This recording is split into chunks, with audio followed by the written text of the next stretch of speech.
एक साल पहले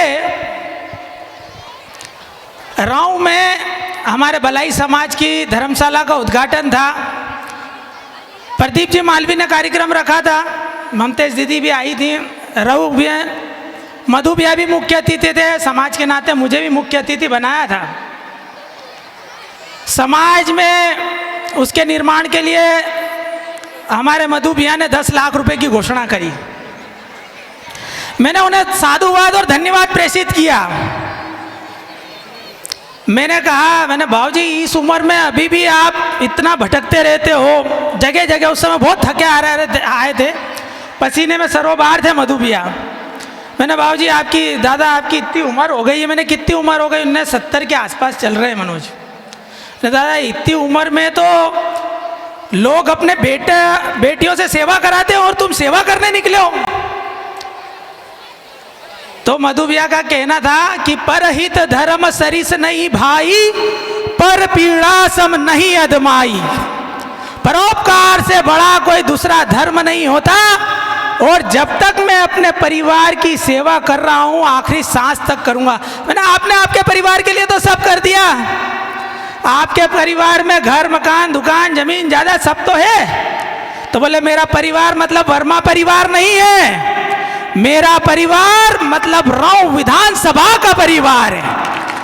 और इस राव परिवार में रहने वाले शोषित, वंचित, दबे कुचले, मजदूर, गरीब, सबसे पहले उनकी सेवा करना मेरा कर्तव्य बनता है। और जब तक मैं उनकी सेवा नहीं कर लेता, तब तक मैं चैन से नहीं बैठूंगा।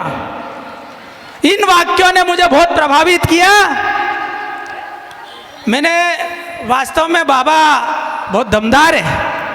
हारने के बाद भी 5 साल लगातार जनता की सेवा में लगे हुए। एक विजन होता है आदमी का, एक जुनून होता है काम करने का, एक लक्ष्य होता है जीवन में कुछ करने का। जैसे एक स्टूडेंट होता है, उसको लगता है कि भाई मैं प्राथमिक शाला पास कर लूँ, हाई स्कूल पास कर लूँ, हाई सेकेंडरी पास कर लूँ, कॉलेज पास कर लूँ, टॉपर हो जाऊँ। ऐसा एक विजन है मधु भैया का कि मेरे यहाँ पर रहने वाला जितना गरीब तबका है, उसका आर्थिक स्तर सुधारा जाए, उसकी शैक्षणिक योग्यता, उसकी शैक्षणिक स्तर सुधारा जाए।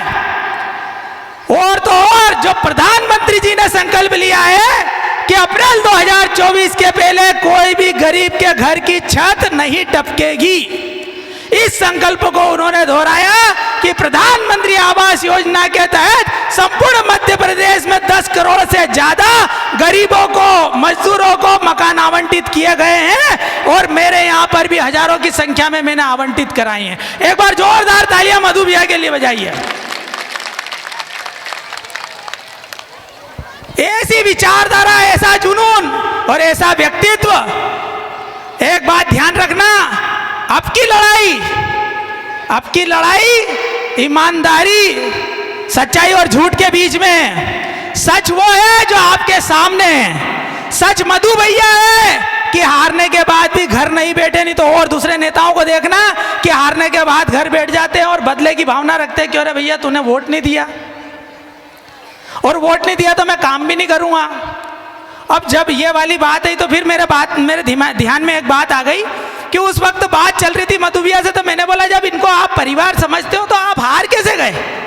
बोला 3.5 लाख मतदाता में से 5,000 लोगों ने, कुछ लोगों ने नाराजगी जताई, धोखा नहीं दिया, नाराजगी जताई। क्या मालूम मनोज, तुम ही पता करो, तुम हमारे भाई हो, छोटे भाई हो, तो एक बार आप ही पता कर लो कि भाई हम क्यों हार गए। इतनी मेहनत करने के बाद भी मेरा मन तो पवित्र है, मेरी आत्मा सात्विक है, मेरी वाणी शुद्ध है, उसके बाद भी मैं दिन रात इस जनमानस की माता पिता के भांति, अपने बच्चों की भांति सेवा करता हूँ। और यदि मैं हार गया हूँ तो उसके पीछे के कारण आप ही पता कर लो। मैंने पता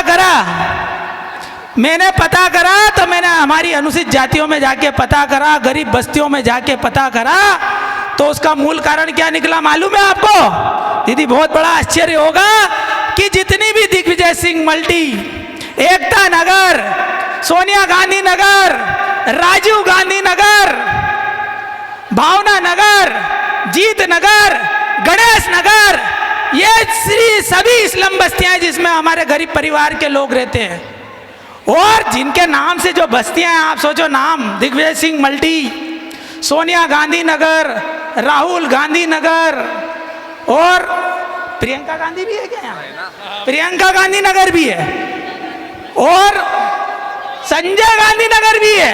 ये गांधी नगर की जितनी भी 4-6 कॉलोनियां हैं यार, अगर इतने महापुरुष हैं तो हमारे यहाँ पर कितने विद्वान और कितने पढ़े लिखे ओजस्वी तेजस्वी पुरुष निकलना चाहिए, ये कभी कल्पना करो। बाकी हुआ क्या, चुनाव के 2 दिन पहले उन्होंने दारू बांटना चालू कर दी उस क्षेत्रों में।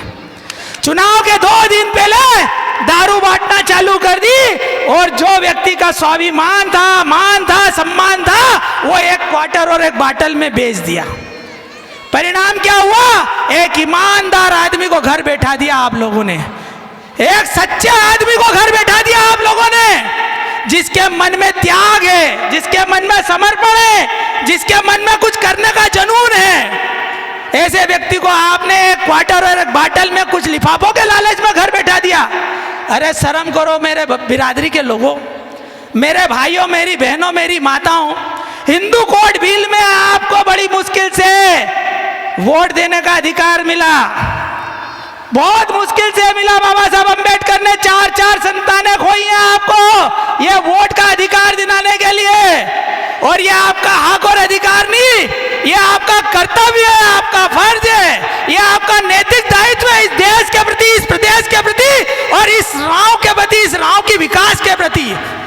जब तक आप अच्छे आदमी को नहीं चुनोगे, तब तक हमारे लोगों के साथ में गलत काम होता रहेगा, हमारे लोगों के वोट बिकते रहेंगे, हमारे लोग लोभ और लालच में बिकते रहेंगे, और नैतिकता का पतन होता रहेगा।